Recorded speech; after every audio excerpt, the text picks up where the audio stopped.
Bom dia, gente. Tudo bom? Vocês estão me ouvindo aí?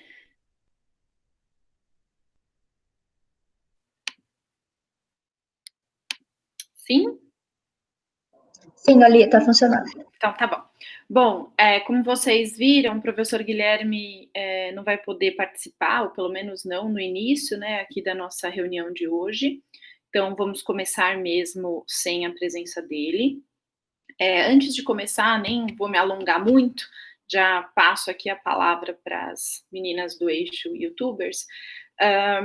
Fazer um pedido, renovar um pedido, na verdade, de que todos preencham aquele formulário de atualização cadastral do núcleo, né? Vocês viram que a gente está tentando dar uma organizada, atualizada, né, nos dados de todo mundo, e além disso, isso é particularmente importante porque as meninas que estão encabeçando aí o canal no YouTube precisam do contato de todo mundo para enviar um termo de compromisso, né, de cessão de direitos autorais e etc.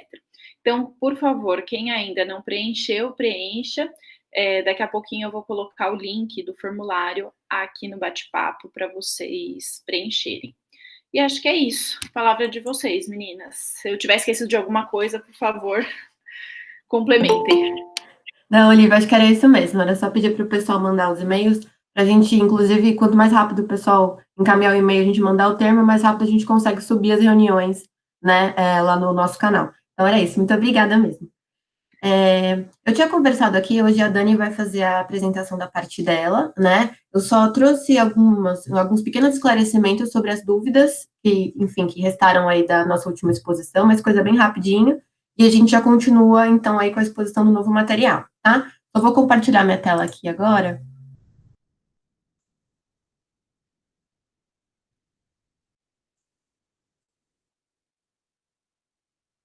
Aqui.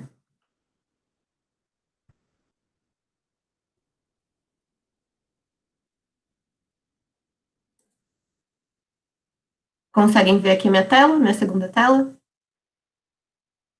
Se alguém puder responder no chat. Sim, dá para ver sim. Então tá ótimo, então tá bom. Algumas dúvidas, então, que ficaram, pessoal, da nossa última reunião, né? Questionaram aí, enfim, sobre esses termos novos que surgiram com os novos termos de serviço do YouTube de dezembro do ano passado para cá. Então, eu trouxe aqui, na verdade, só um trechinho, tá? Que eu retirei direto lá dos termos de serviço. Quando a gente coloca aqui, eu disponibilizei o link também, e já aparece aqui a informação, tá? Dessas hipóteses de suspensão e rescisão de conta.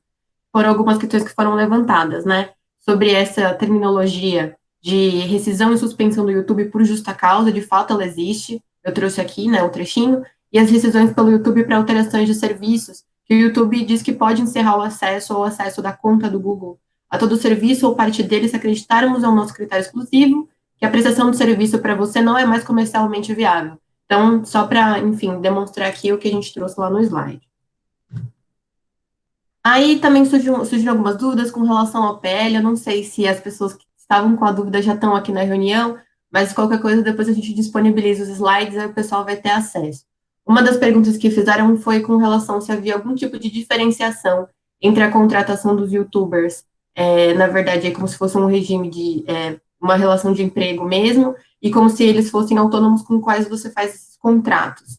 E estavam falando, mas as exposições sobre jornada, sobre intervalo, vale para essas duas hipóteses? Eu tinha comentado que, pelo que eu tinha dado uma lida do PL, realmente era isso. Aí eu trouxe aqui um trechinho também do PL, eu também disponibilizo o slide depois. Acho que foi o Felipe que tinha feito essa pergunta, mas eu não tenho aqui certeza. Sobre, enfim, não existe essa diferenciação, tá? O PL, ele já traz direto, enfim, sobre a questão de horário, ele não faz nenhum tipo de especificação sobre isso. A terceira dúvida, essa eu lembro que foi o Felipe mesmo que tinha trazido, foi sobre a relação entre o YouTubers Union e a plataforma, né, para entender como é que eles colocavam, enfim, se eles se reconheciam perante a plataforma de algum modo, né. Aí eu dei uma olhadinha no site, sinceramente, aqui da YouTubers Union, dei uma olhadinha também em informações, algum tipo de notícia, alguma coisa do tipo, nada específico, tá? Eu encontrei esse trecho aqui, na verdade, que está disponível no site deles, falando que o principal objetivo dessa union é forçar o YouTube, né, a considerar as opiniões dos criadores e considerar a sua importância, a contribuição, né, para a plataforma. Eu achei aqui uma opinião do criador do Thumb Media, que é essa empresa portuguesa certificada pelo YouTube, que faz gestão de conteúdos audiovisuais nas plataformas digitais. Aí ele trouxe isso aqui numa matéria, né, numa entrevista que ele deu. Apesar de considerar que este movimento, né, o YouTubers Union, de sindicalização dos YouTubers não faz sentido porque não há uma relação empregador-empregado, ele acredita que é benéfico haver essa reunião entre quem trabalha no meio. Faz todo sentido que os criadores de conteúdo se unam por objetivos comuns e que falem a uma só voz. Vejo mais esse caminho pela via da associação e não pela da sindicalização, né, que na verdade ele trouxe esse apontamento. Aí outra dúvida que tinha surgido é com relação à manifestação do YouTube perante as reivindicações daquela Fairthumb, que foi a união do YouTubers Union com a Ig Metal.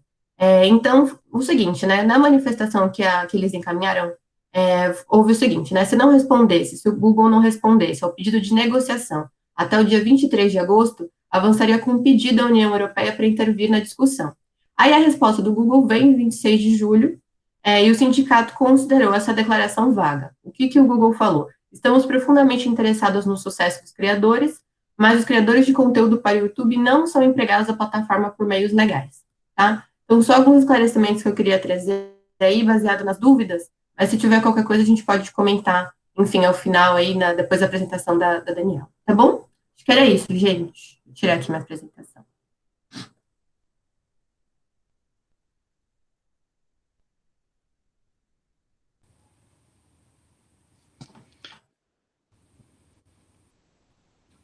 Bom dia, pessoal. Então, eu sou a Daniela e a gente vai mudar um pouquinho agora e entrar numa parte mais específica dos YouTubers mirins. Todos me ouvem? Então, eu vou compartilhar a tela.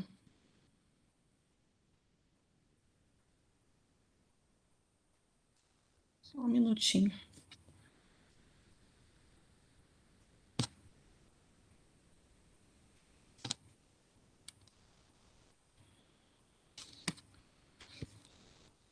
Tá dando incompatibilidade, só um minutinho aqui.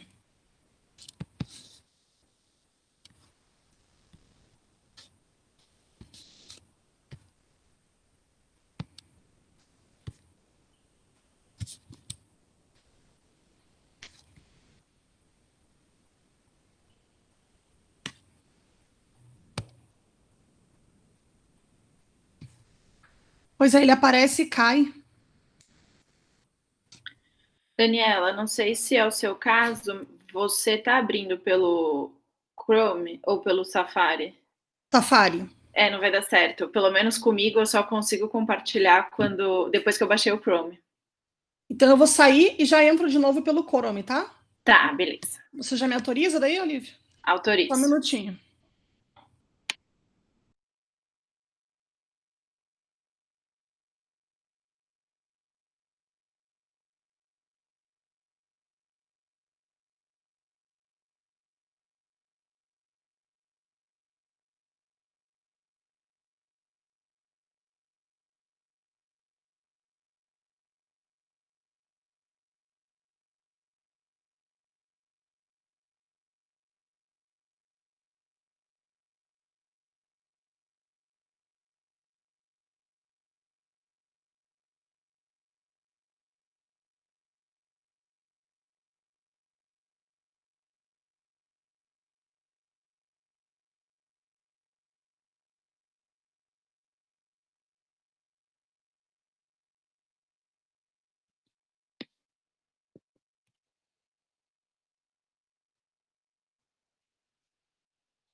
Ele vai e volta da mesma forma. Estranho. Pelo menos para mim eu descobri que era isso que funcionava. Já aconteceu comigo várias vezes. Ele vai e volta como... Peraí. Qualquer coisa, pede para alguém do grupo compartilhar para você. Deixa eu só tentar mais uma coisa que deu certo. Daí eu já peço, as meninas estão também com a apresentação. Deixa eu só parar. Abrir com outro formato.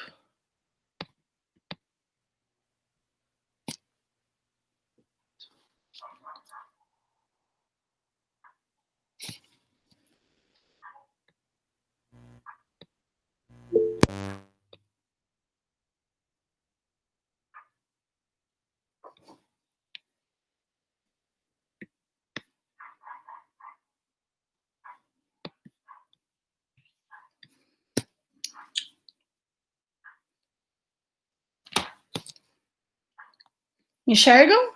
Para mim apareceu. Não?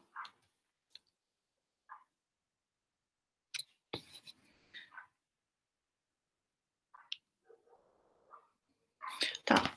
As meninas vão compartilhar, então?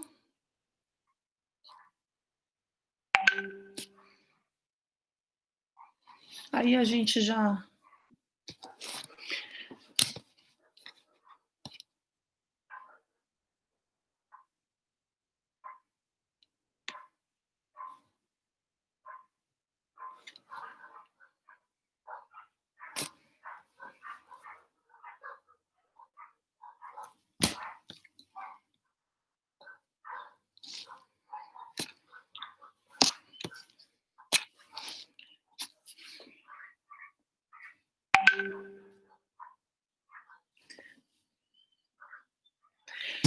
Então, continuamos falando sobre os youtubers, e agora, especificamente, os youtubers mirins. Só para lembrar, a gente usa youtubers mirins ou youtubers por ser um termo mais familiar para todos, mas a denominação correta são os digital influencers. Por quê? Porque, na verdade, youtuber é uma plataforma, como temos o Facebook, o Instagram, enfim, tantas outras, que elas entram e saem da moda, entram e saem dos meios mais populares.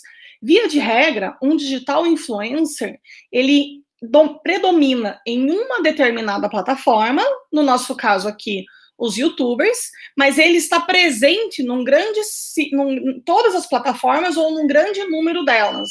Ou seja, ele influencia pela rede que ele faz das plataformas digitais.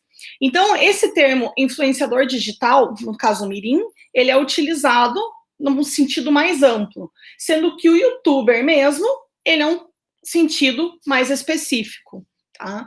Então, para você ser um youtuber, basta você ter um canal no YouTube, como as meninas mencionaram. Mas para você ser um influenciador digital, você tem que ter a influência e a penetração no meio digital, ou seja, em mais de uma plataforma, tá? Pode passar. Então, o que são os youtubers mirins? A gente usa como definição contumaz, são as crianças e adolescentes com menos de 16 anos, porque é a idade mínima para o trabalho no Brasil, a idade mínima legal, né, para o trabalho no Brasil. São protagonistas dos canais do youtuber. Então, não basta participarem, terem pequenas apresentações, ou aqueles canais que até podem ter crianças aparecendo, mas não na forma de protagonista. Também não são os canais destinados a crianças e apresentados por adultos, tá? Que, nesse caso específico, eles são crianças e adolescentes menores de 16 anos que estrelam, são os protagonistas do canal. E por que esse fenômeno? Tá? Essa imagem é uma imagem real, que a gente já vai discutir adiante. Eles, de um tempo para cá, na verdade, em 2010, a programação televisiva no canal aberto infantil começou a decair, né, a perder espaço. E em 2013, quase que se extinguiu completamente. Essa é uma grande discussão que a gente vai dar algumas pinceladas na sequência, mas aí, com a expansão da internet, vamos falar do Brasil, mas na verdade é um fenômeno mundial, os youtubers começaram a ganhar espaço. A plataforma YouTube começou a se popularizar, como as meninas já falaram, todo aquele processo de compra pelo Google e popularização da plataforma e expansão. Então, por que o fenômeno? Porque eles mudaram a linguagem. Antes, adultos falavam para crianças, né? Os programas de televisão aberta eram apresentadoras ou grupos adultos falando para as crianças, fazendo brincadeiras para as crianças. Os youtubers mirins mudaram isso. É criança falando para criança.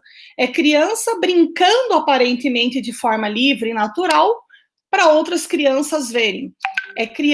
São crianças consumindo e mostrando produtos de seu interesse para outras crianças. Então, essa modificação da linguagem, de certa forma, aproximou, que é o que acontece nas redes sociais. Os digital influencers das redes sociais, eles têm essa proximidade maior com o público, aparente proximidade maior com o público. E essa linguagem dos youtubers, sim, a gente observa a grande parte dos youtubers mirins, o cenário é a casa. Não necessariamente uma casa deles, a maioria sim, mas uma casa, um quarto, mostrando uma suposta rotina, às vezes a rotina real, sim, às vezes uma rotina que é feita para ser demonstrada, como daqui a pouquinho, quando a gente for falar dos canais selecionados, a gente vai verificar. Então, esse caso, só que eu coloquei, é uma youtuber famosa, ela retrata realmente era o quarto antigo dela, e esse foi uma campanha que foi objeto de uma ação civil pública, porque ela mostrava brincando com bonecas, tá? E falava para as crianças, mandem os seus vídeos também brincando com essas bonecas, que vocês podem conhecer a fábrica comigo dessas bonecas. Ou seja, uma clara ação publicitária, disfarçada por essa youtuber, que é a Júlia Silva, o nome dela, para que as crianças, né, mandassem os vídeos, participassem essa promoção feita por ela, mas sem o caráter publicitário divulgado. Pode passar, por favor.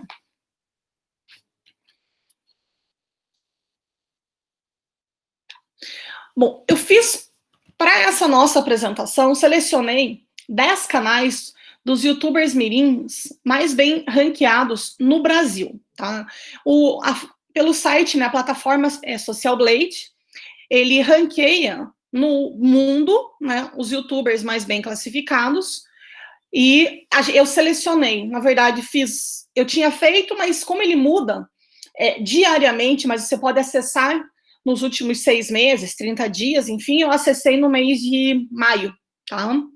Quem eram os youtubers brasileiros, mirins. Então, é uma lista do Brasil, dos 250 youtubers mais bem ranqueados no Brasil, e desses eu extraí os 10 mirins mais bem ranqueados pelo ranking da Social Blade. Você pode ranquear pelo número de inscritos, pelo número de visualizações, pelo número de acessos, enfim.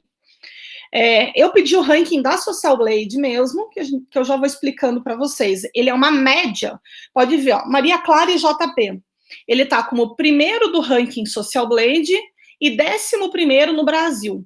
O que é esse ranking? É uma média do que eles têm, do número de inscritos, das visualizações existentes, dos inscritos nos 30 dias e nas visualizações dos 30 dias. Então, ele é uma média mais completa, né, que mostra o crescimento do canal, ou, na verdade, também pode ser o decréscimo do canal. Aí ele classifica como A+, A-, B+, enfim. Então, ó, a Maria Clara e o JP são 2 crianças, eles têm 19 milhões de inscritos no canal. Nos últimos 30 dias, no mês de maio, 800 mil novos inscritos.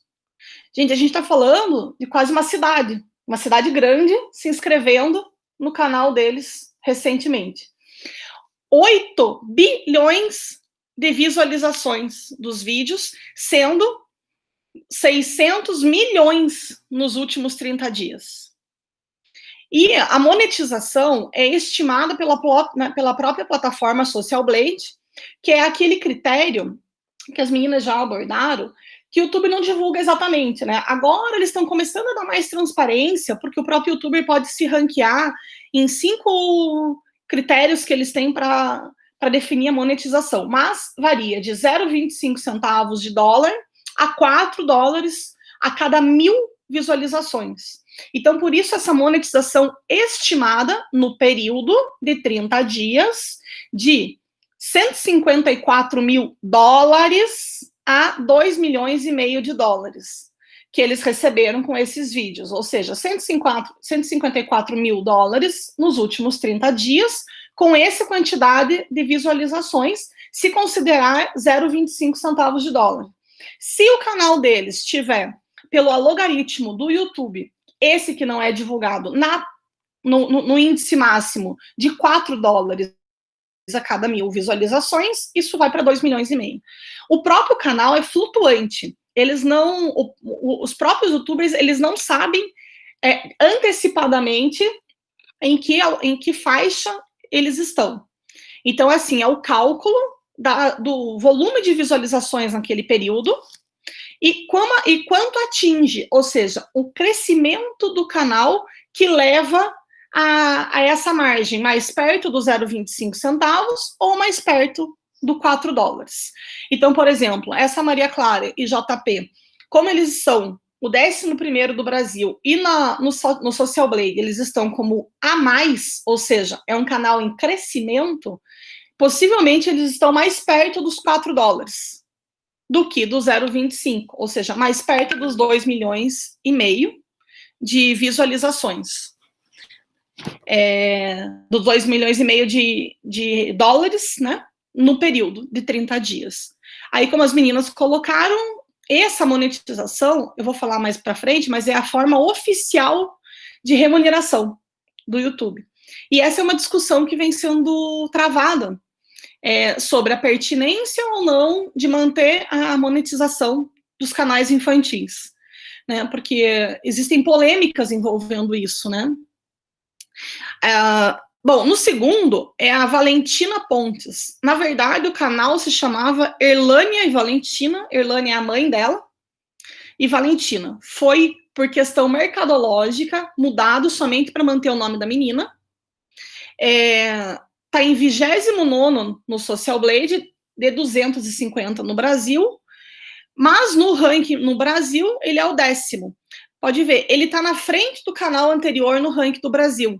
Mas pelo critério de crescimento do canal, ele ficou atrás na plataforma. Então, esse ranking não é somente o ranking ou pelo número de inscritos, ou pelas visualizações, é um conjunto, tá? Então, também tem 19 milhões de inscritos, mas teve só 300 mil inscritos nos últimos 30 dias. Quando a gente começa a falar de youtubers mirins, a gente vê que esses números são sempre dos mais bem-sucedidos, né, que é o topo da cadeia, não são todos, os números são sempre astronômicos.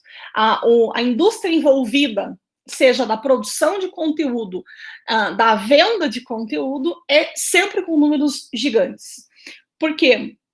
Porque não são todas as crianças que têm o acesso à TV fechada, né, que é a programação paga, que é onde teria a programação infantil. Então, para os pais, né, e o acesso de uma criança ao YouTube é muito mais fácil, muito mais simples e barato de se fazer do que uma programação fechada.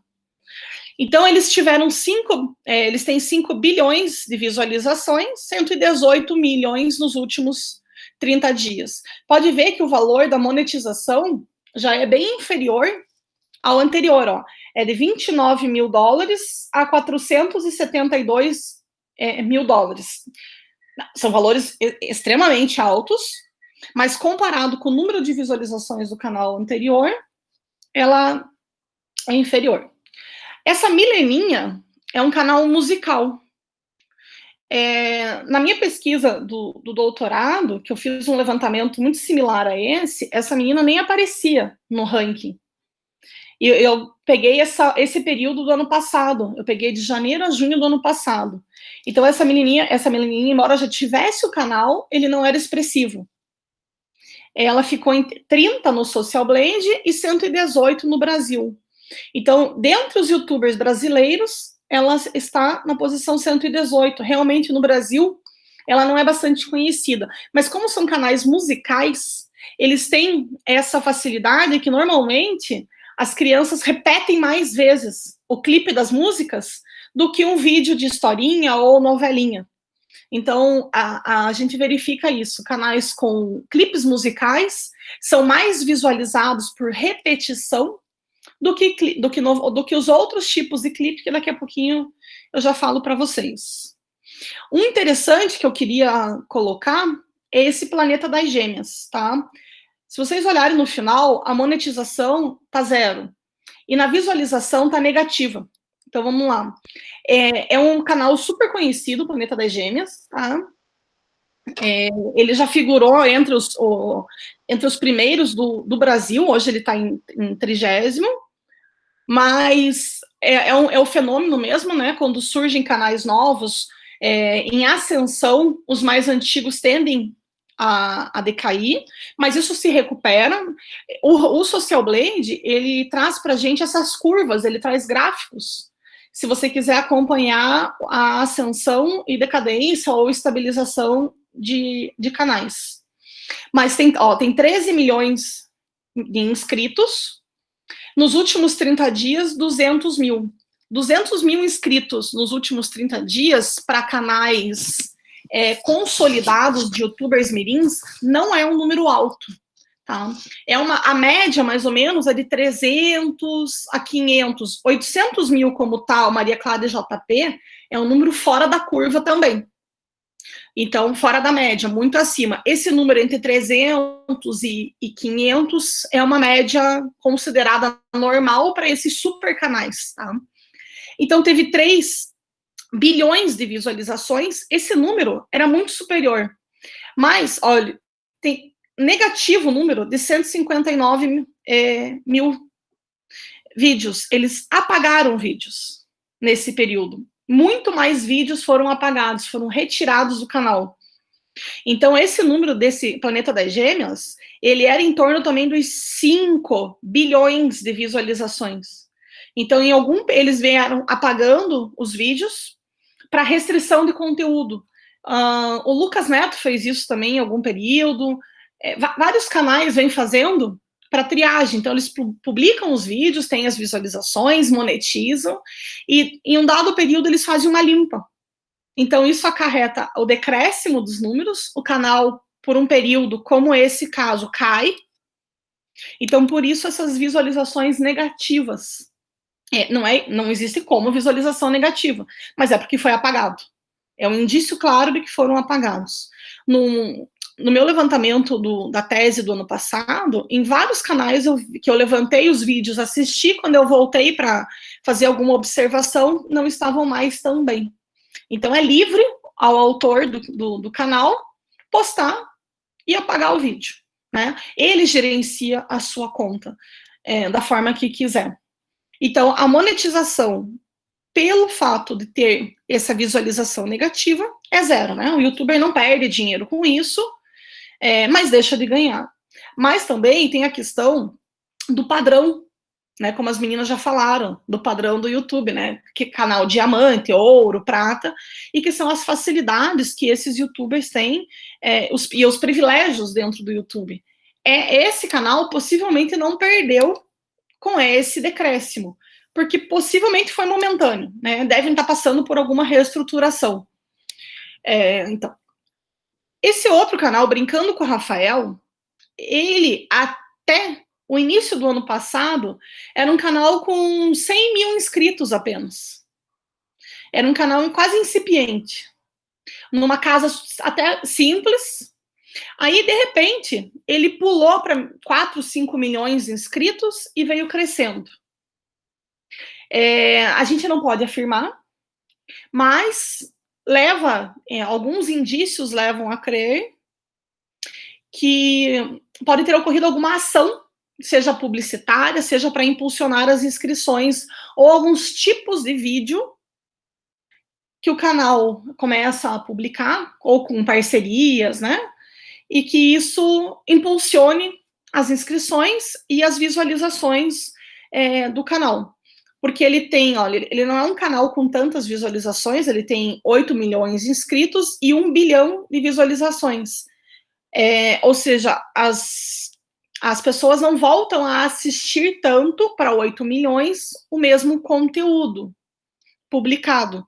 Então, eu entendi que algumas são ações ou são formas de brincadeira que o canal está tentando, né, focar do pessoal.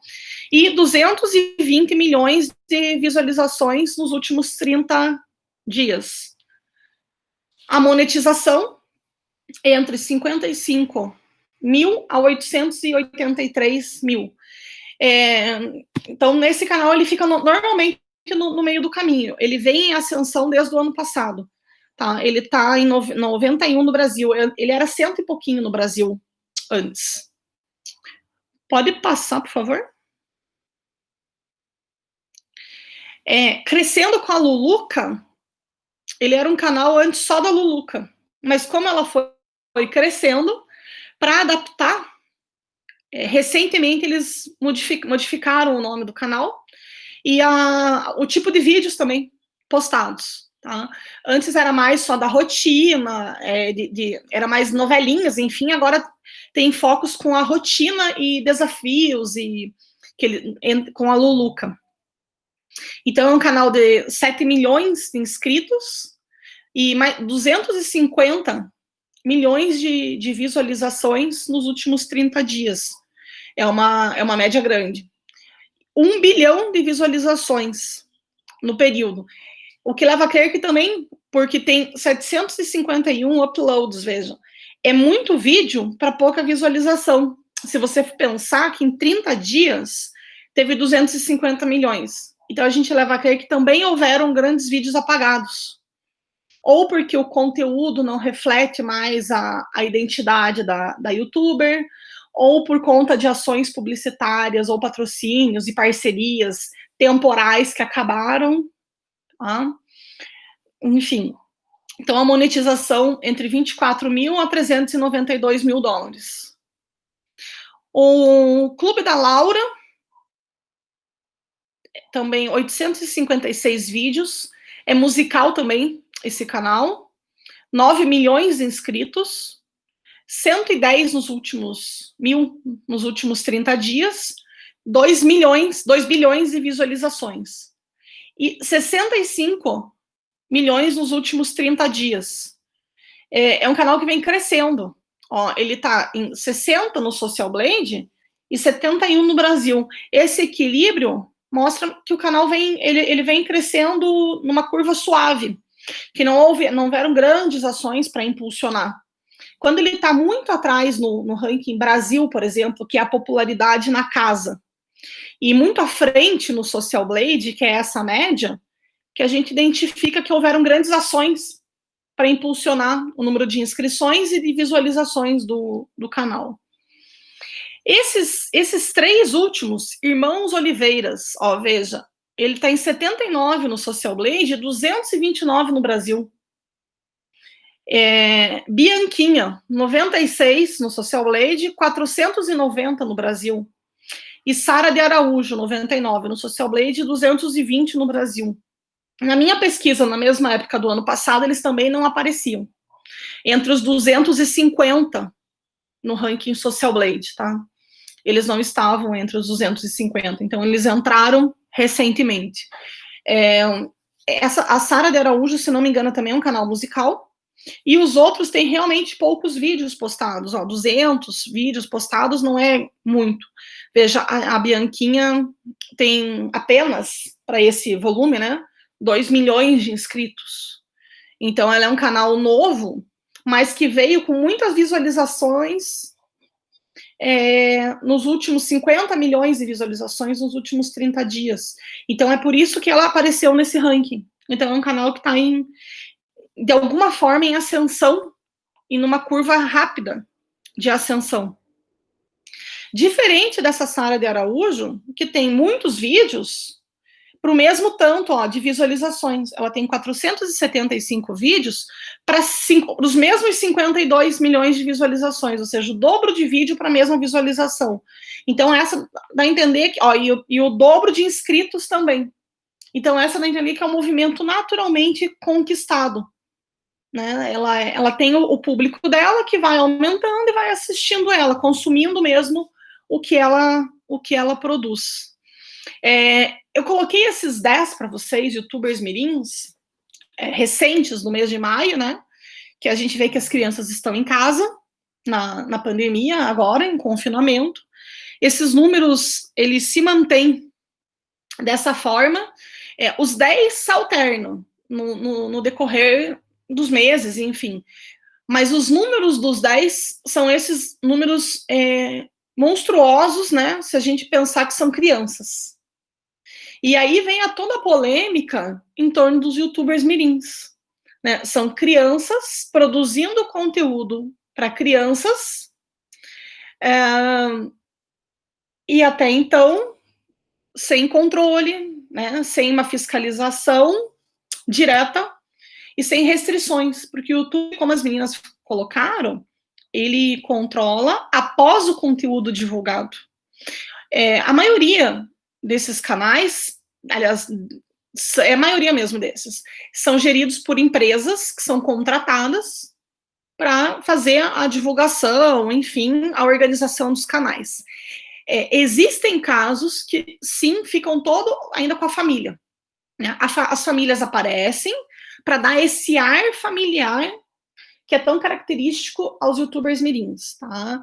Os youtubers mirins, eles, como eu falei anteriormente, eles têm como característica o ambiente doméstico, a interação da família, para atrair as crianças. Eu sou igual a você, eu estou falando de igual para igual com você. Pode passar, por favor?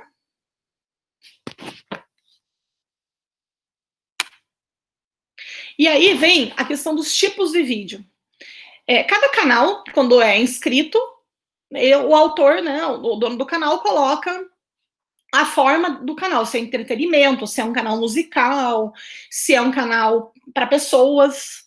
Mas nos youtubers mirins, de forma geral, os tipos de vídeo que predominam são esses que eu elenquei. Novelinhas. Novelinhas são aquelas historinhas que eles encenam com cenários, a maioria, muito se passando na casa, né, seja casa real ou casa cenográfica, né, uma casa estúdio feita para abrigar a produção do conteúdo. Brincadeiras. A maior parte dessas brincadeiras, eu coloquei como brincadeiras, são brincadeiras encenadas. Então, a gente está brincando de massinha, mas não necessariamente é uma brincadeira livre. É uma brincadeira dirigida de massinha. Existem, sim, brincadeiras livres, tá? Mas não é o que domina os vídeos, não é o predominante dos vídeos de um canal, essas brincadeiras livres. Existem, mas não são os vídeos mais assistidos também, tá? A gente vê que a interação com os irmãos, por exemplo, 2 irmãos pequenos brincando durante 15 minutos sem nenhuma discussão, muitos sorrisos, muita organização na brincadeira. Tá? Rotina. Aí o rotina, ele demonstra a rotina da família. Aí realmente não é dirigido. Ou são passeios, idas ao shopping, compra de material escolar. Todos os canais de youtubers mirins mostram a compra do material escolar, ou mostram a organização do material escolar, mostram as casas novas. Os youtubers têm o prazer, os mirins, de mostrar suas casas novas, um ou outro que não faz isso. A rotina de acordar na nossa casa nova.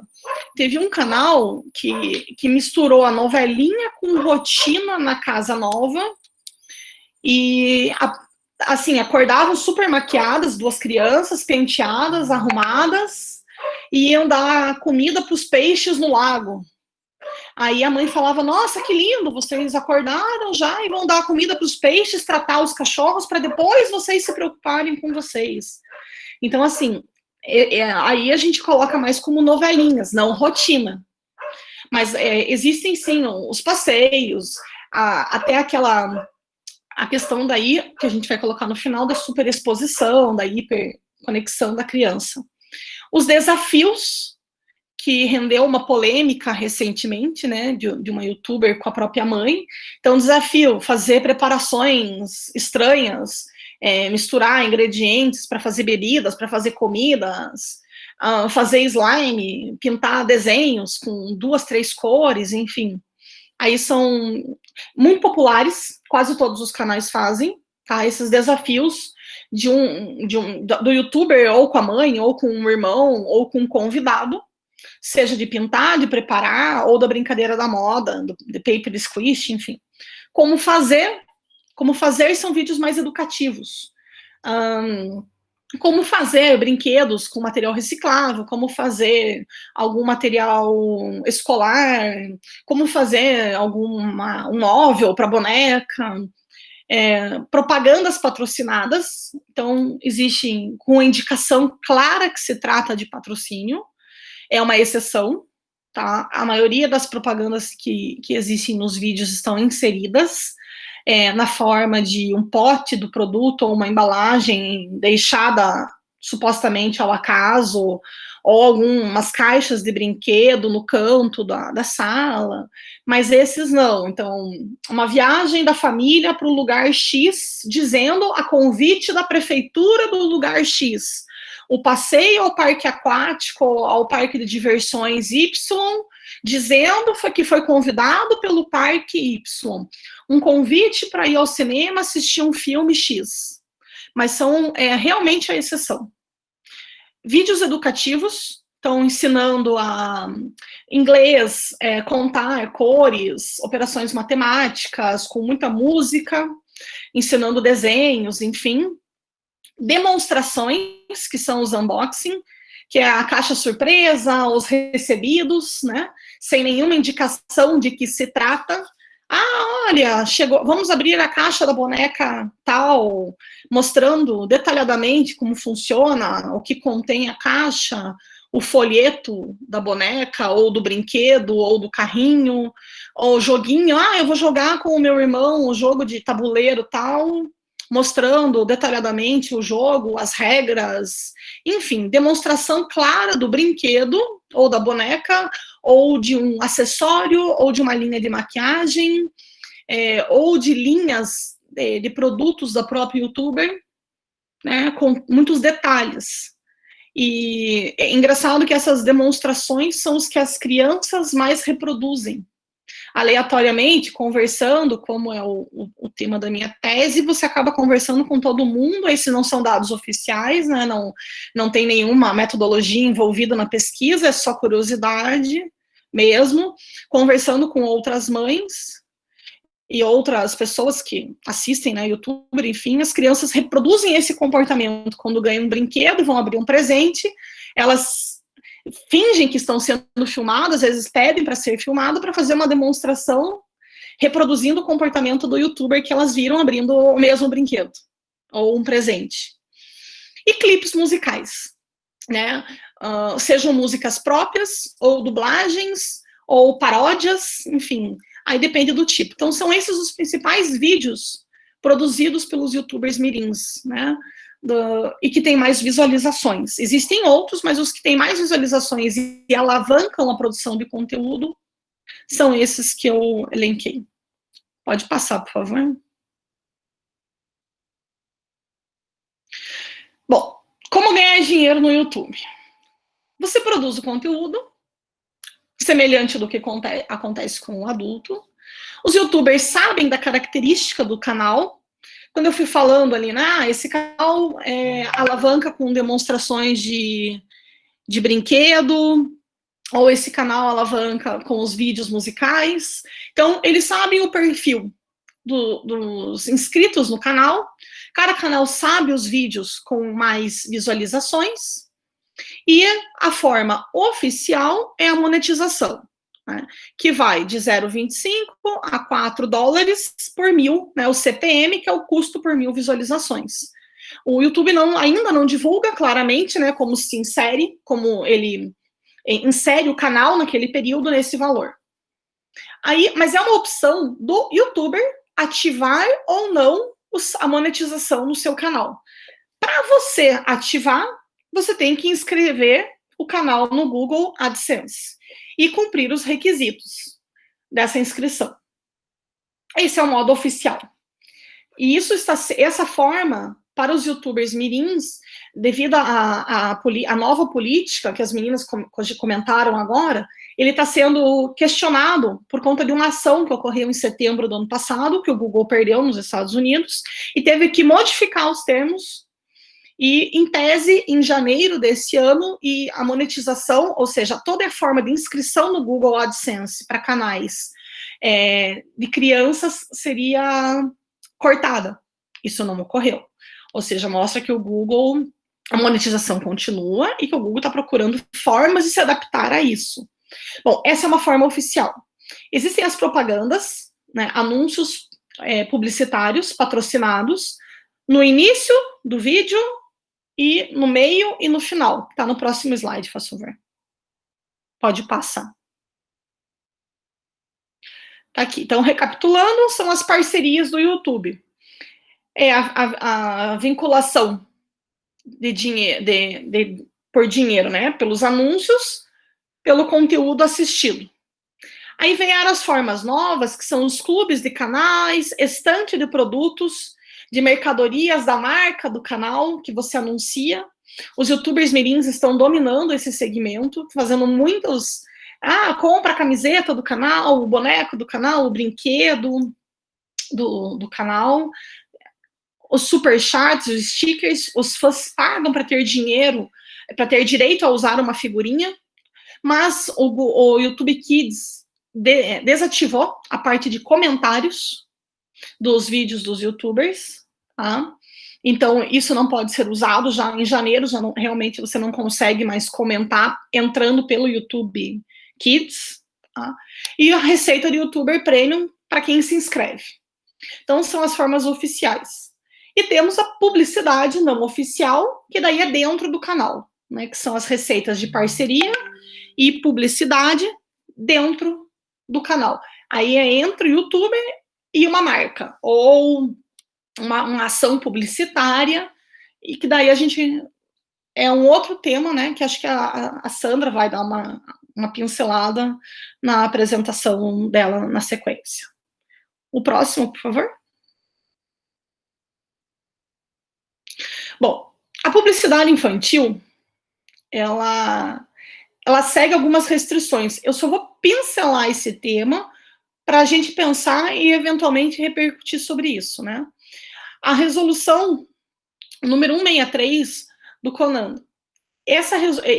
O órgão, ele tem caráter vinculante, o STJ já decidiu assim, mas, embora seja um órgão que a gente chama de não imperativo, mas as resoluções por ele emanadas devido ao Código de Defesa do Consumidor e ao ECA, referente à publicidade, né, e no caso a infantil, vinculam.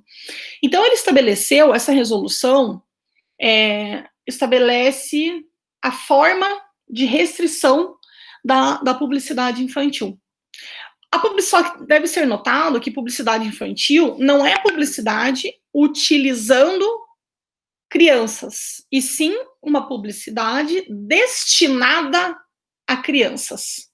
A utilização ou não de crianças no anúncio publicitário é uma forma de trabalho e outra forma de regulamentação.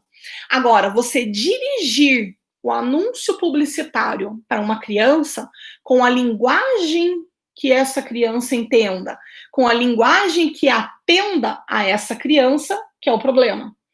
Essa é a proibição, né? Esse é o questionamento que existe e a vedação. Porque a criança, até os 9 anos, ela não é capaz, existem vários estudos, que ela não é capaz de identificar o que é um anúncio publicitário. Ela acha que uma criança está falando com ela. relatando a experiência, ela não entende que está sendo alvo de uma propaganda. Né? Eu lembro, claro, da propaganda da minha época, do compre batom, do chocolate, compre batom. Pra gente, a gente não absorvia como a propaganda do chocolate em si, e sim uma criança falando para você comprar. Ou seja, é absorvido o apelo ao consumo excessivo sem o filtro que se trata de uma propaganda. E isso é o que busca ser proibido, tá? Vedado pela norma. Não necessariamente em produtos infantis. Então, houveram questionamentos já em propaganda de carro. Uma marca de carro foi questionada, se não me engano, foi a Chevrolet, de um anúncio falando diretamente para as crianças. Peça para o seu pai esse carro, olha o espaço que você vai ter. Tiveram anúncios de plano de saúde, vinculando salgadinho com umas chips, com veículos também. Parece que era uma propaganda que não sujava o assento do carro, o tal salgadinho. Enfim, não necessariamente para o público itens infantis, mas propaganda destinadas para criança. Por quê? Porque também existem estudos, o Instituto Alana fez, que as crianças são responsáveis por boa parte da decisão do plano de consumo de uma residência, né?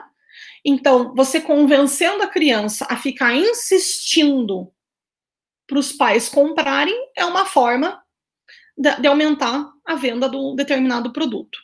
Então, considera-se abusiva essa publicidade, né, que estimule e que fale diretamente para a criança, não necessariamente envolvendo. Então, era um grande questionador disso é o Maurício de Souza Produções, por conta de maçã com rótulo da Turma da Mônica. Ele tinha N produtos licenciados, e boa parte desses produtos ele teve que retirar ou modificar. Então, ele é um grande questionador desse tipo das restrições impostas. Tá? Eu dei o exemplo da maçã, porque é uma coisa naturalmente saudável, que pensa, mas impor uma criança a comprar aquela maçã porque é da Mônica, que possivelmente custa mais caro do que simplesmente uma maçã normal. Esse é o peso, independente do produto ser saudável ou não, como uma simples maçã. Tá? O próximo, por favor.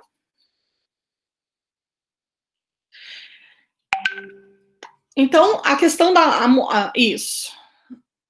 a proibição, a discussão da polêmica da monetização vem em torno da questão publicitária que o Google, né, que o YouTube usa nos canais. Então, em setembro do ano passado, ele foi multado em 170 milhões de dólares por uma agência independente do governo americano destinada à defesa do consumidor, porque violou justamente as leis locais de proteção infantil. E ele teria, a partir de então, 4 meses, que seria janeiro desse ano, para adaptar. Por isso que ele mudou parte dos termos, né, de aceite do YouTube. Então, o marco que a gente viu é que os dados não serão do YouTube Kids, não serão mais coletados. Então, quando a gente acessa o YouTube, eu aceito o uso de cookies, a questão do algoritmo, né, que coincidentemente você começa a receber as propagandas daquilo que você acessou uma vez pesquisando, né? Acessei uma vez pesquisando sobre foguete, começa a aparecer todas as questões ligadas ao espaço, a foguete, a NASA, enfim. Então, isso, em tese, para o YouTube Kids, não ocorrerá mais. O compromisso foi que ele vai se restringir a coleta de dados aos necessários para funcionamento do serviço. O questionamento é: quais são os dados necessários? Quais são os dados, né, e o perfil a ser coletado? E somente no YouTube Kids. Ou seja, se uma criança acessa de um computador logado, por exemplo, qualquer um dos adultos que não tem no YouTube Kids, os dados serão coletados da mesma forma. E existem temas que podem ser né, ligados ao perfil infantil, como ao perfil adulto. Um exemplo clássico é a série Os Vingadores, os Avengers. Tem consumidor do público infantil e do público adulto. Então, o que o Google fala é que o sistema de triagem seria pela classificação do vídeo indicada pelo produtor do conteúdo. Se o produtor indicasse que aquele vídeo determinado seria destinado ao público infantil, não seriam os dados coletados. Ou seja, esse vídeo não seria objeto dessa coleta e que acarretaria outras consequências.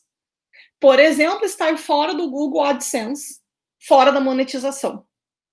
Então, os produtores teriam que deixar de fora alguns vídeos do YouTube Kids ou desse, restringindo-os ao público adulto. Mas não significa que não possam ser acessados.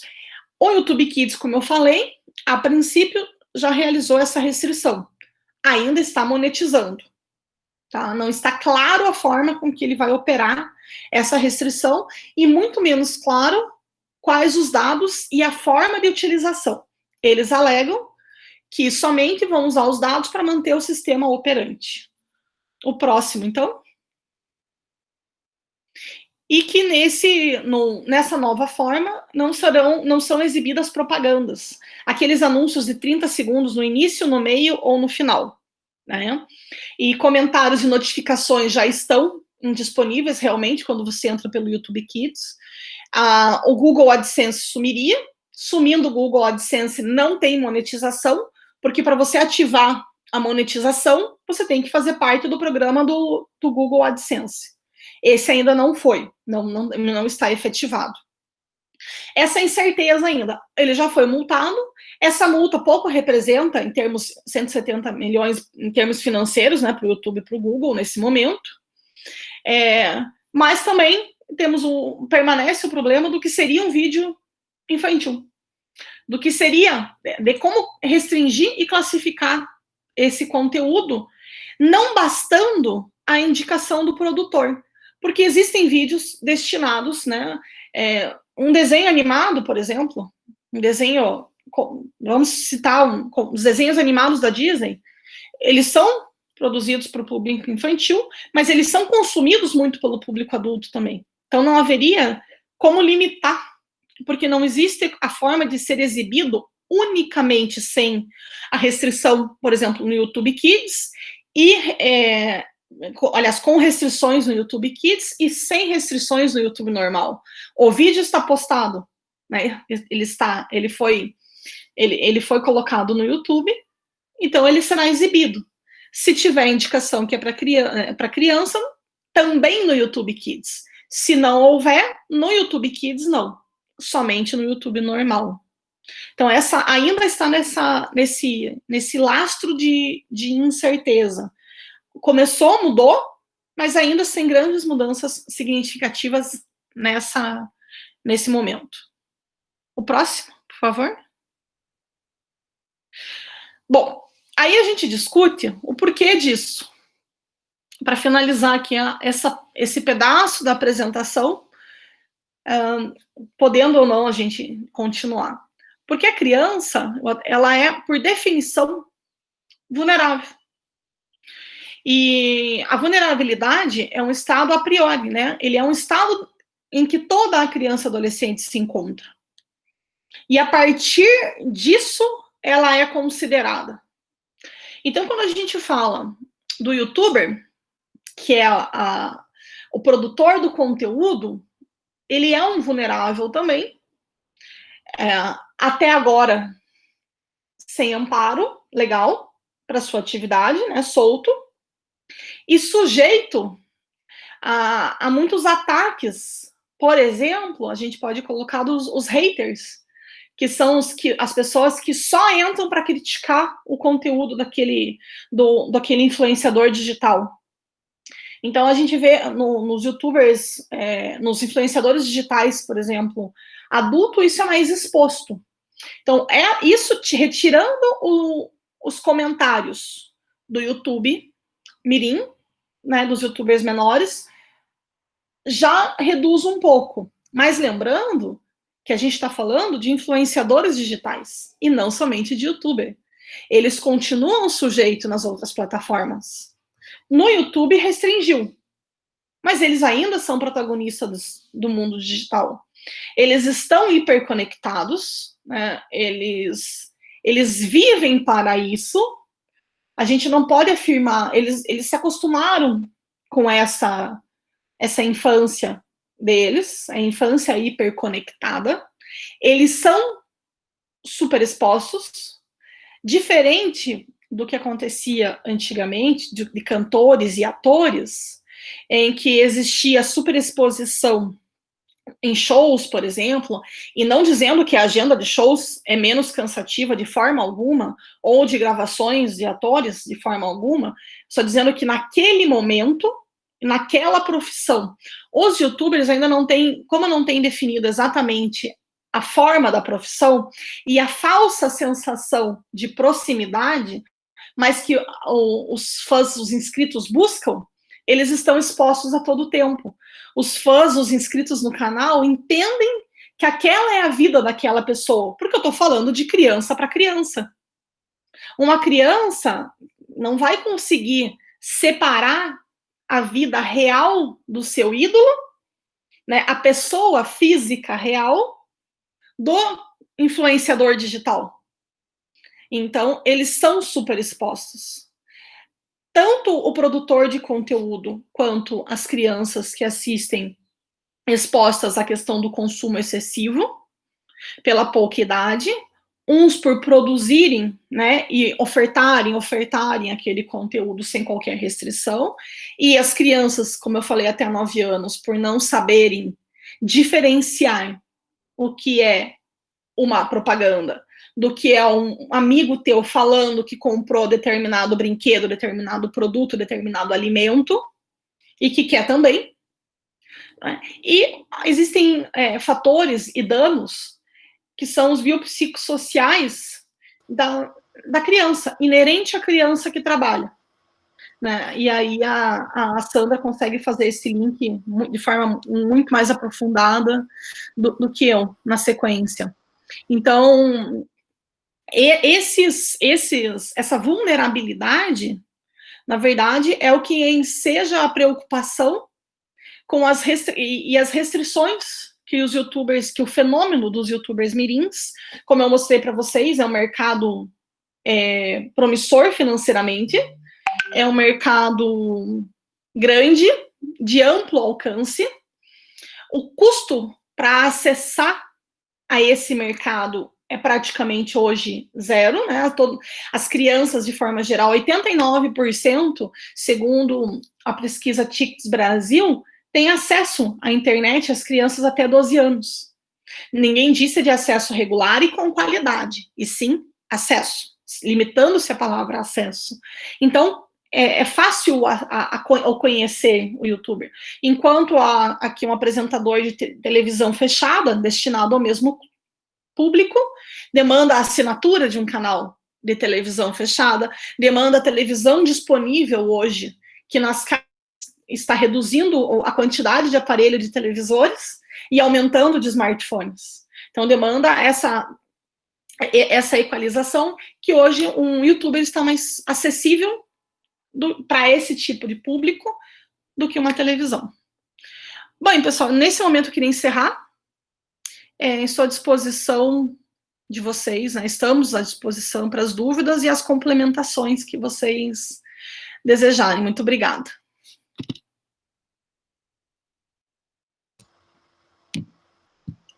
Obrigada, Daniela. Muito legal, foi ótimo a sua apresentação.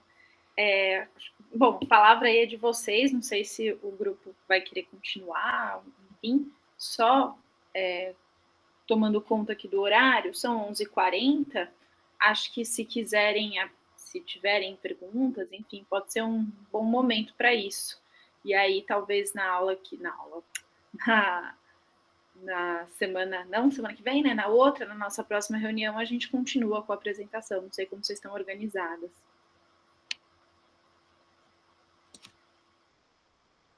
Oi, alguém está me ouvindo? Então, parabéns, Daniela. sem surpresas, né? Porque já esperava que seria brilhante. Então, daqui 15 dias é a apresentação da Sandra, né, Sandra? E não, só queria complementar, assim, que me chama muita atenção, né, do youtuber Mirim fazendo esse tipo de exposição, de brincadeiras, né, frente às câmeras. Isso acaba trazendo uma defasagem também para a educação, né, porque as brincadeiras que são tão lúdicas e deveria ser um momento delas experimentarem isso, essa vivência, né, de aprendizagem, como um processo social mesmo, um momento de elaboração, um momento que elas estão experimentando aquelas sensações ainda da vida, de sentimentos, de educação, de pensamentos, né, elaborando as emoções, e é nesse momento que elas podem acabar até ficando constrangidas, né, porque não tem essa espontaneidade quando elas estão gravando, então, enfim, era essa abordagem que eu queria trazer, assim, como um pensamento. Obrigada. Vocês me ouvem? Eu também gostaria de complementar, enfim, tentar fazer uma pergunta para a Daniela.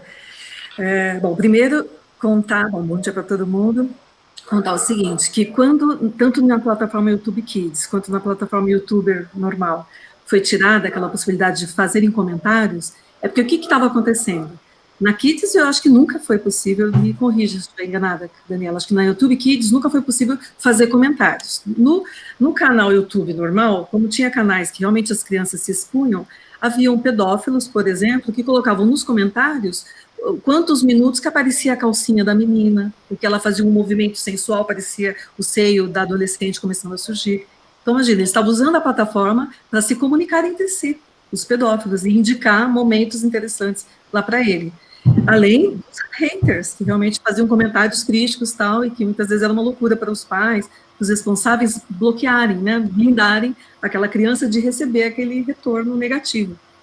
Então, enfim, tudo isso começou a acontecer, aí o órgão americano, a Federal Trade Commission, proibiu, né, falou, não, vocês estão multados, porque isso aqui já era proibido, e a gente sabe que no próprio YouTube normal tem canais de criança. Então, eles colocaram um link, um campo a mais para identificar que aquele canal YouTube, do YouTube normal, não do YouTube Kids, porque no YouTube Kids já tem essa característica. Então, se levou para o YouTube comum, né, plataforma YouTube, características que já aconteciam no YouTube Kids, que seria, então, destinado para crianças. Então, você indica, quando cria um canal no YouTube, a partir daí do final do ano passado, que aquele canal é destinado para crianças assistirem. E aí já bloqueou, então, a possibilidade de fazer comentários, então já não dá mais. Se a criança for exposta, vejam que a identificação é de que aquele canal é destinado para crianças assistirem. E não que naquele canal vai ter youtuber mirim fazendo, né, o canal. Mas quando identifica, então, que aquele canal é destinado para criança, então já não vai poder fazer comentário, para evitar essa coisa dos haters e pedofilia. E a gente fica nessa questão, né, porque se era para bloquear... Assim, qual a questão de diminuir a monetização? Porque quando a gente acessa o YouTube, que parece de graça, ele não é de graça, porque a gente está dando as nossas informações. Eu uso aquela plataforma como usuário e estou vendendo, estou doando tudo sobre mim. O que eu curto, o que eu não curto, quem eu sou, meu perfil. E aí, quando aquela comissão estadunidense vetou e falou, peraí, você não pode coletar as informações, até pela lei de proteção de dados, de criança. Então, vamos parar de coletar as informações, assim como já acontece no YouTube Kids, aqui no YouTube comum não vai coletar informação de criança, não. Então, se o canal coloca lá, esse canal é destinado para o público infantil, então não vai coletar informação de quem está assistindo.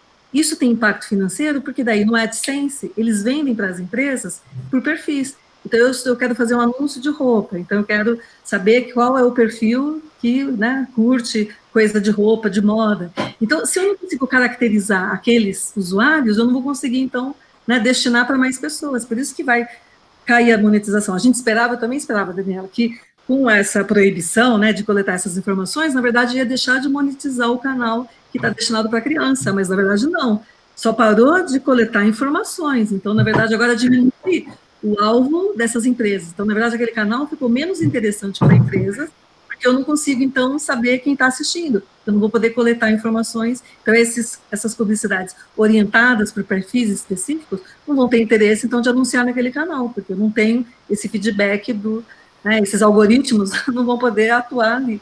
Então, veja como a coisa é complexa e tem, né, uma camada por trás. Eu ia perguntar para a Daniela, vamos ver se dá tempo. Quando você mostrou aquele ranking, primeiro de tipos de canais, de conteúdo, está mais ou menos ordenado dos mais comuns para os menos comuns, é isso do conteúdo? Fiquei curiosa, você falou em exceção, isso aqui é uma exceção, eu não entendi se é canal educativo que é uma exceção. Eu fico muito curiosa de saber, afinal de contas, na maioria dos canais criados por crianças, com youtuber mirim, qual o conteúdo? O que o povo fica assistindo tanto, esses milhões de inscritos e de audiência, né? O que eles ficam vendo? Você falou em musicais, então eu queria saber, a maioria, o que aparece? O que essa criançada que parou de ver televisão e que está vendo agora os youtubers, afinal, o que eles ficam assistindo? Se tem alguma coisa de útil, de formativo, de realmente considerável para isso ser disponibilizado do jeito que está. E outra dúvida que eu fiquei era do ranking, quando você mostra o ranking brasileiro e o ranking da Social Blade, então, eu queria saber se quem fornece esse ranking é a mesma empresa, essa Social Blade, e se são, porque os critérios são distintos e por isso fica tão diferente o ranking no caso do Brasil e no caso, esse que você chamou de Social Blade, que acho que é no mundo inteiro. Enfim, essas duas dúvidas. Então, deixa eu só responder uma pergunta da Carolina. Carolina, isso mesmo, o Lucas, ela perguntou se o Lucas Neto, no chat, seria abrangido pelo corte da monetização. Sim, e foi por isso que ele começou já aquela imensa linha de licenciados dele. Ele e o irmão dele fizeram uma reestruturação no canal e começaram a licenciar jogos, produtos, camisetas, bicho de pelúcia, blá, blá, blá, blá, blá, blá, para conseguir suprir essa receita. Então, com o fim da monetização. Porque é um canal com o perfil destinado para crianças.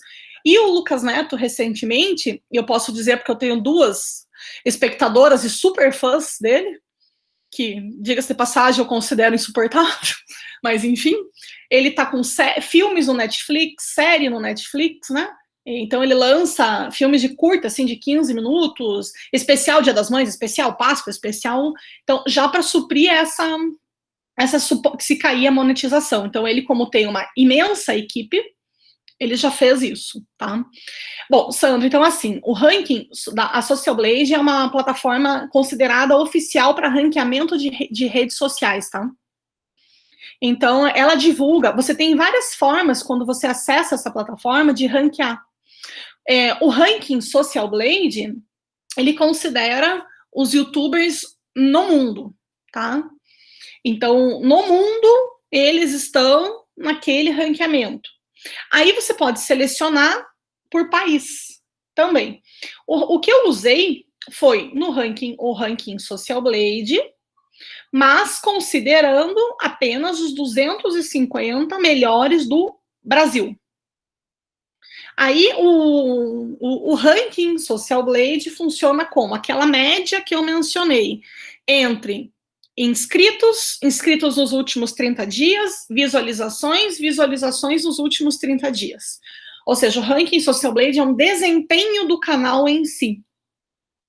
Então, e ele classifica como a mais canais em crescimento, a menos canais que são do top, mas que não estão crescendo. Aí, B+, canais de segunda linha em crescimento, B-, canais de segunda linha em ascensão, enfim.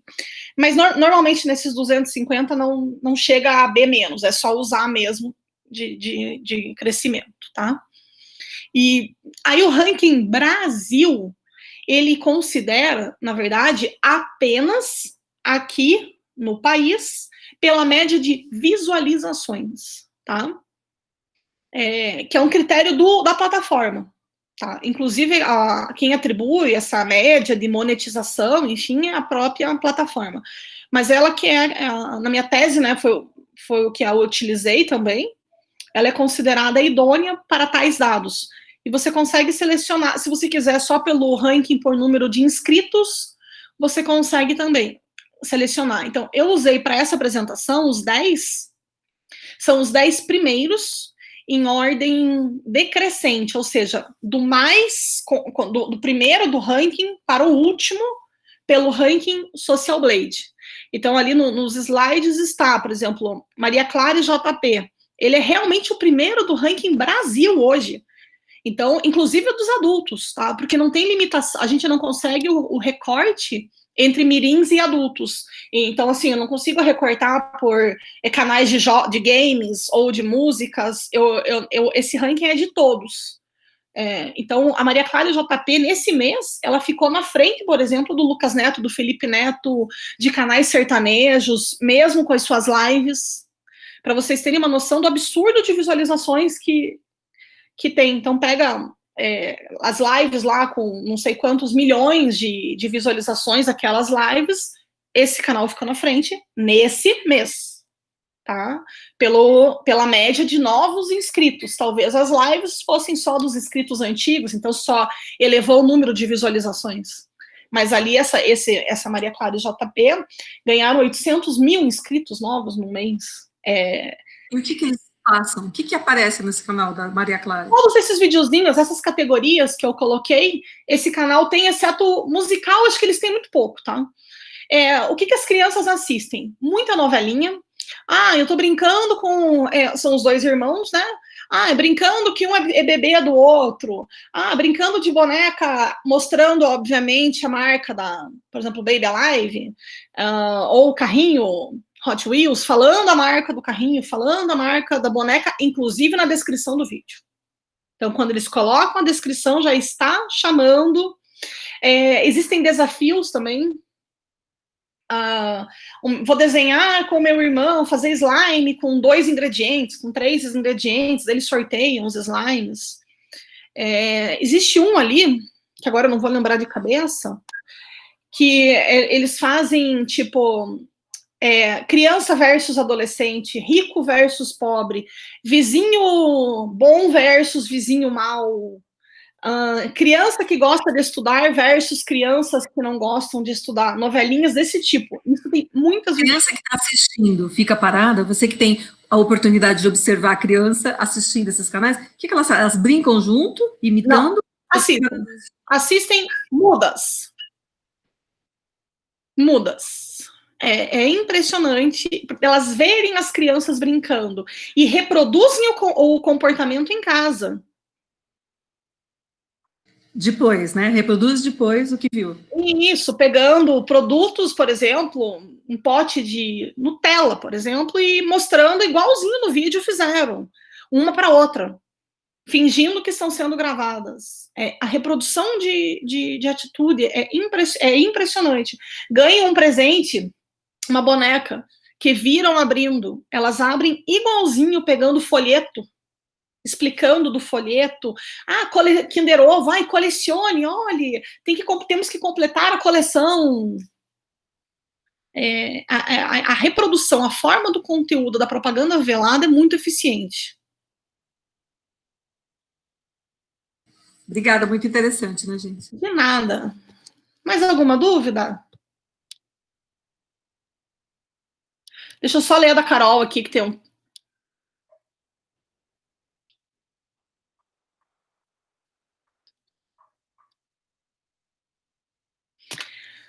Carol, então assim, eu vou ler, tá? Limitar a monetização a canais com vídeos de crianças que estão se apresentando, dificuldade em entender o corte da monetização em canais que não se utilizam desse trabalho.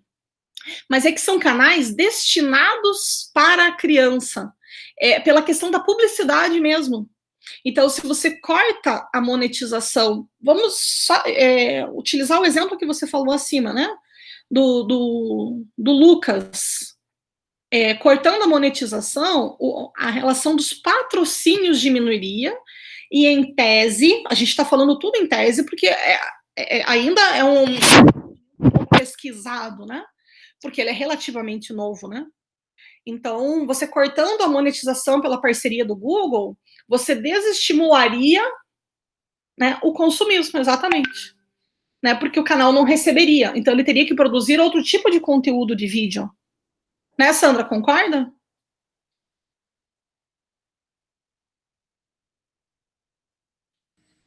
Total, muito bem, isso aí.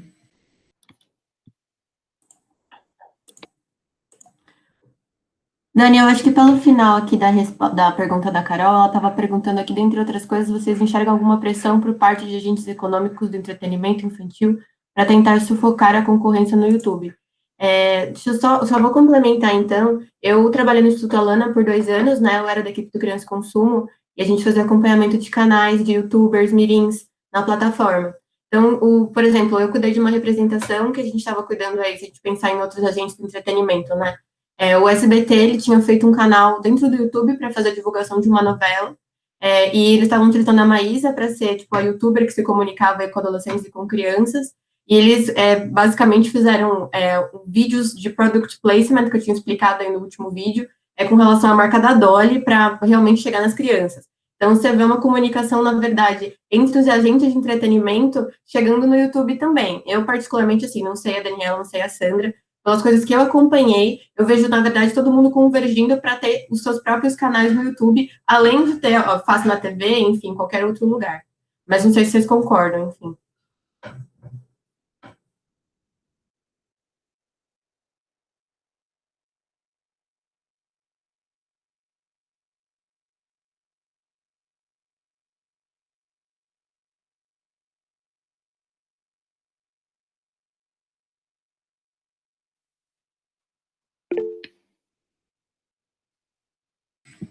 Eu estou tentando resgatar a pergunta aqui para entender o ponto. Qual a dúvida?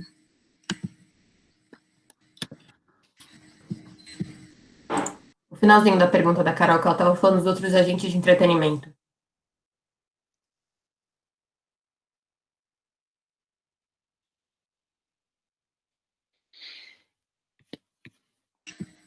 Eu não vejo essa pressão, vejo realmente uma adaptação. A Globo já teve novela que ela usava a plataforma online para responder sim ou não, enfim. Eles estão se adaptando, eles estão usando essas outras plataformas para aumentar, para se atualizar, porque sabe que esse público está migrando, né? Já migrou há algum tempo. Né? É uma plataforma, ainda completando, Sandra, que sim, ainda não tem fiscalização, como eu falei, a fiscalização é posterior. Primeiro, o vídeo tem que postado, denunciado, para daí existir. Então, a gente não pode falar que existe fiscalização. Existe um controle a posteriori. Então, exato, a gente está construindo isso. Não se está ainda nítido isso, que aquilo ali é publicidade, sim, que se é proibido na TV normal, também é proibido lá, enfim, isso não está dito. E eles saem muito, as plataformas saem muito, a própria Google, que é a dona do YouTube, se sai por essa coisa do Marco Civil da internet, que fala que ela tem que tirar o site mediante provocação da justiça. Então, fica esperando ter um processo que alguém mande tirar. Então, na verdade, os agentes de fiscalização, a sociedade está ainda no momento pré-controle, pré-cuidados. Então, por isso é essencial essa discussão, importantíssima. A gente está num momento de expansão descontrolada, né? E assim, a gente tem que comparar também os custos de uma publicidade do YouTube, comparando, vamos pensar numa publicidade regular, tá? Lícita e possível. Quanto custa isso num canal no YouTube? Quanto custa no horário nobre da Rede Globo? Quanto atinge do público segmentado uma publicidade no horário nobre da Rede Globo, só para citar uma TV aberta?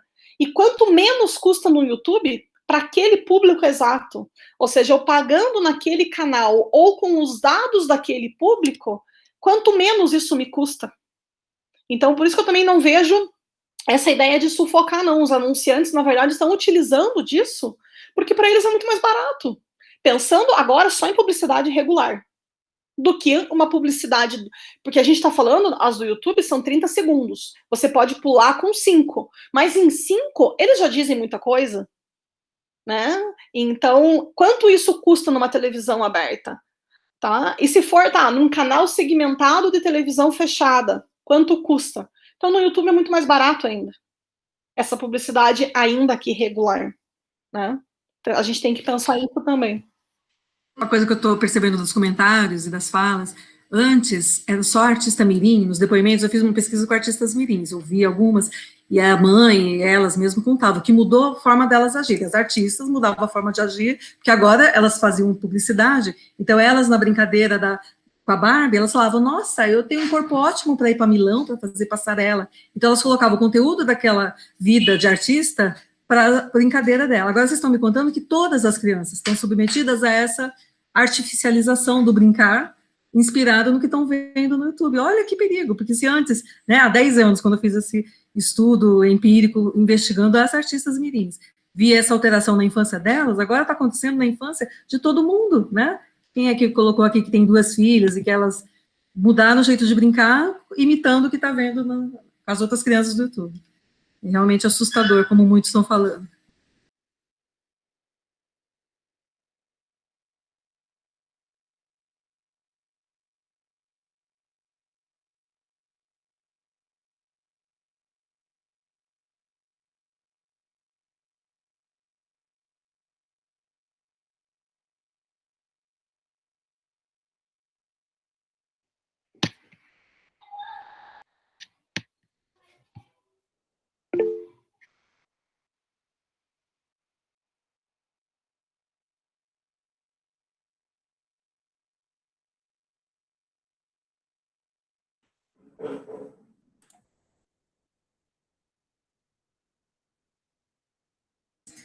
Alguém perguntou do alvará judicial? Seria, né? Essa é a nossa bandeira. A gente está fazendo um treinamento com o sistema de justiça justamente para perceber que publicidade existe. A única exceção do trabalho infantil é com autorização judicial. Não existe outra exceção. Mas o modus operandi está absolutamente contrário a essa a previsão legal. Mas já foi assim também na publicidade comum.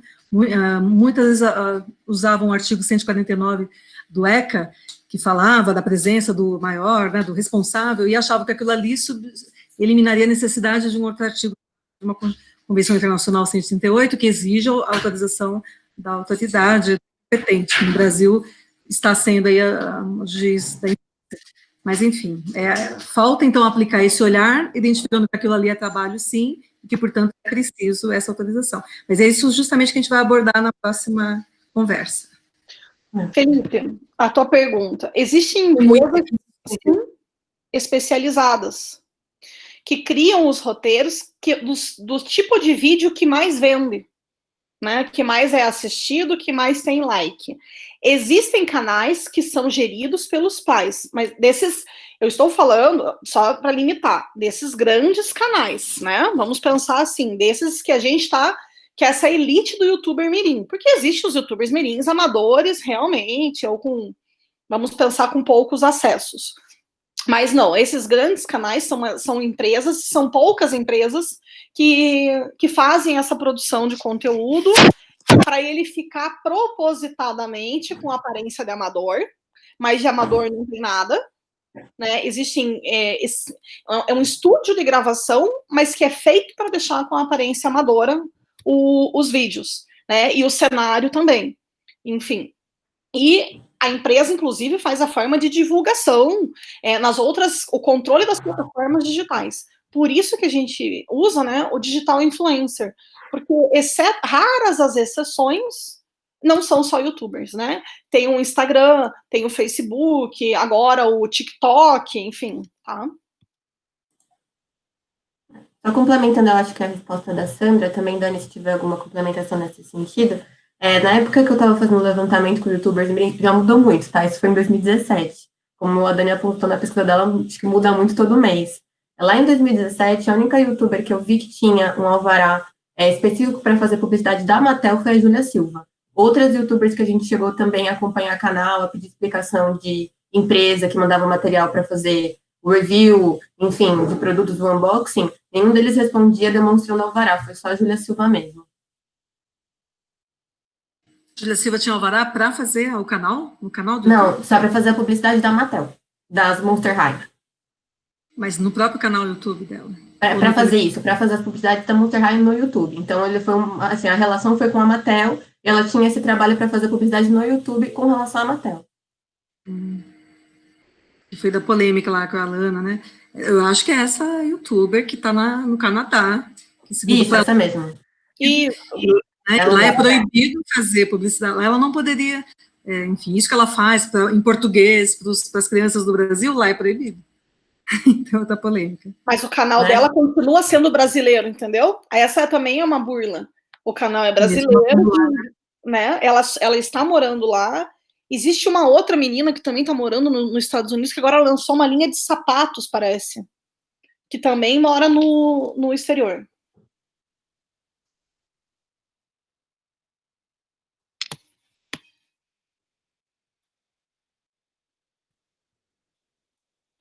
gente. Podemos ir encerrando, até pelo horário. Aí a semana que vem a Sandra inicia e a gente, né, cada um amadurece, enfim, dúvidas, a gente continua à disposição para os esclarecimentos que todo mundo, né, quem desejar. Eu acho que sim, já chegamos aqui no horário meio limite. Acho que se ninguém tiver mais perguntas, por mim. E aí voltamos não semana que vem, né? Na outra, então, a princípio que dá. Deixa eu confirmar aqui a data, acho que é dia 15, é isso? Dia 15 de junho.